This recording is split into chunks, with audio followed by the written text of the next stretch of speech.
Identidad en Cristo 12. Información para la formación discipular del libro Proceso Discipular en 3 fases. Esta es la tercera fase. El ideal del Señor es que todos lleguemos a ser uno en Él.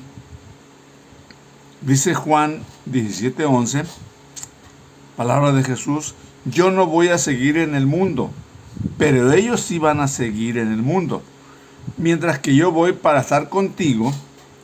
Padre Santo, cuídalos con el poder de tu nombre, el nombre que me has dado, para que estén completamente unidos como tú y yo.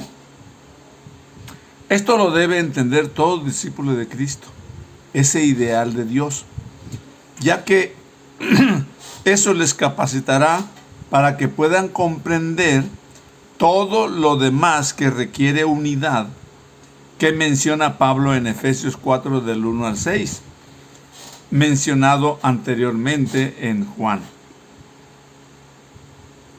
Para obtener una perspectiva bien clara, es muy importante que se considere lo que Pablo le dice a Romanos capítulo 12, versículo 2.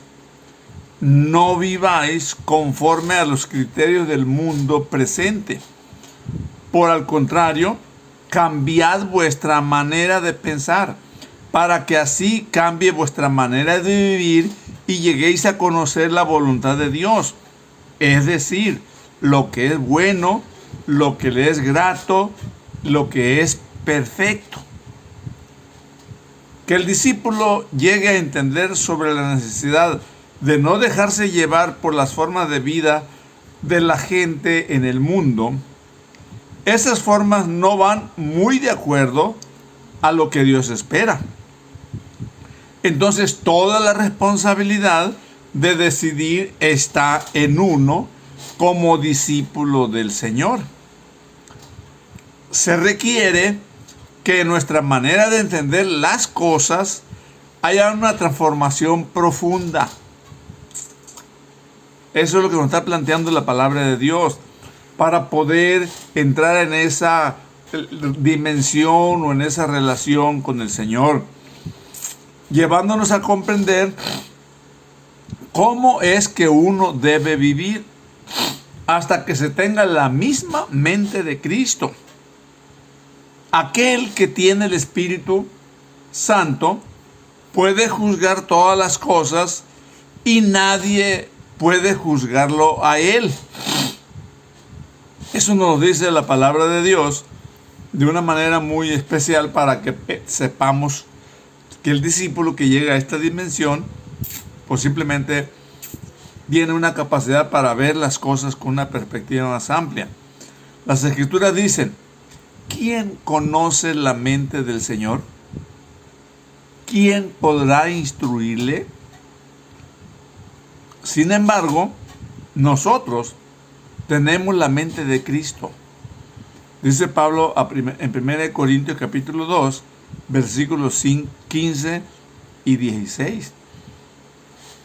En esta posición se adquiere la capacidad para que en cada momento y circunstancia uno pueda llegar a entender cuál es la buena voluntad de Dios, agradable y perfecta, como lo decíamos ahorita al leer Romanos 12:2.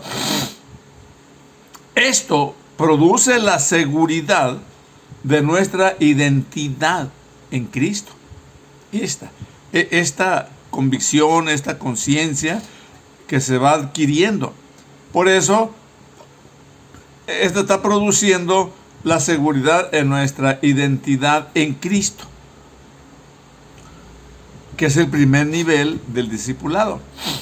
La clave para darnos cuenta que ya se tiene una mente renovada en Cristo sería eso: estar conscientes de que estamos ligados a Cristo y que nuestra relación se da de manera muy especial con los demás y con el Señor Jesucristo.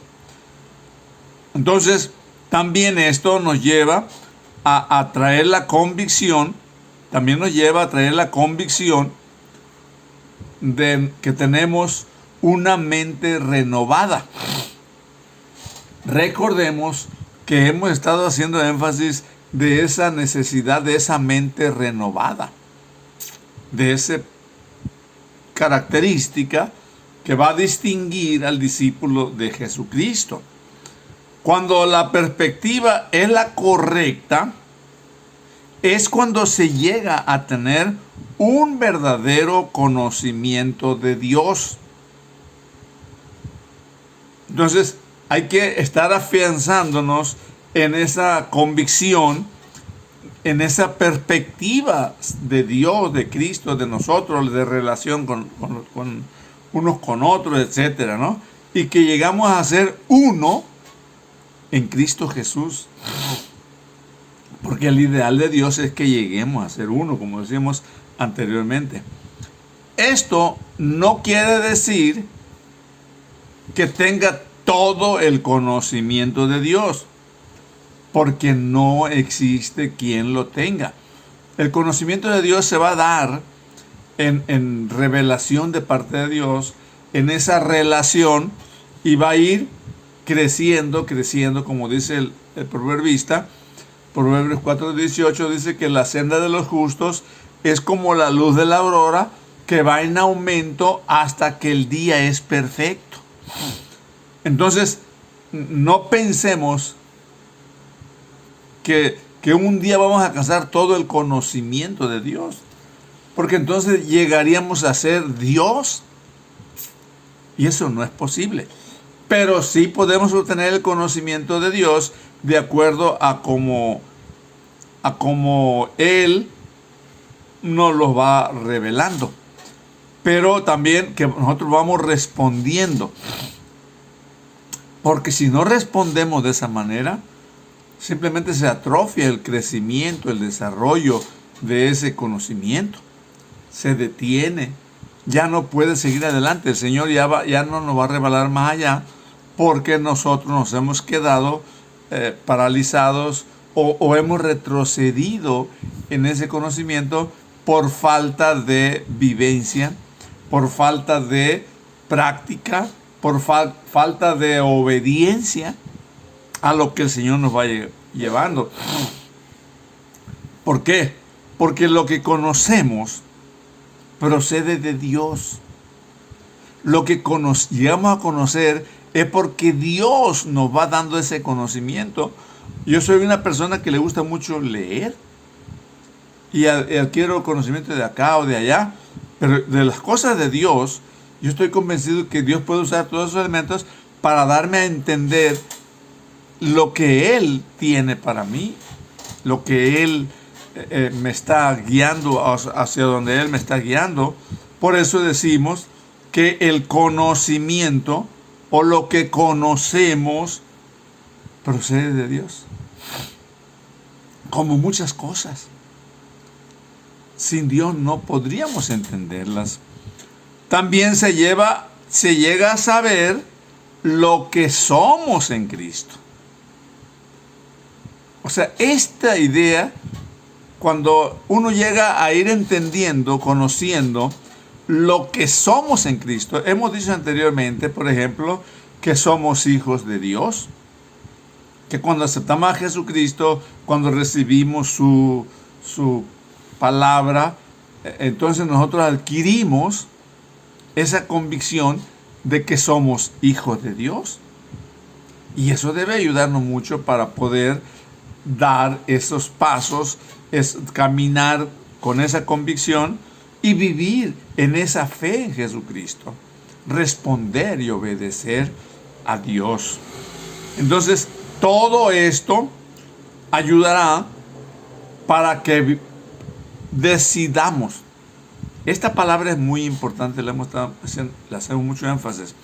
Decidamos vivir como Dios quiere que vivamos. En ese conocimiento, en ese agregado, llega esas convicciones y a nosotros nos corresponde decidir. Es nuestra responsabilidad. Que Dios nos bendiga.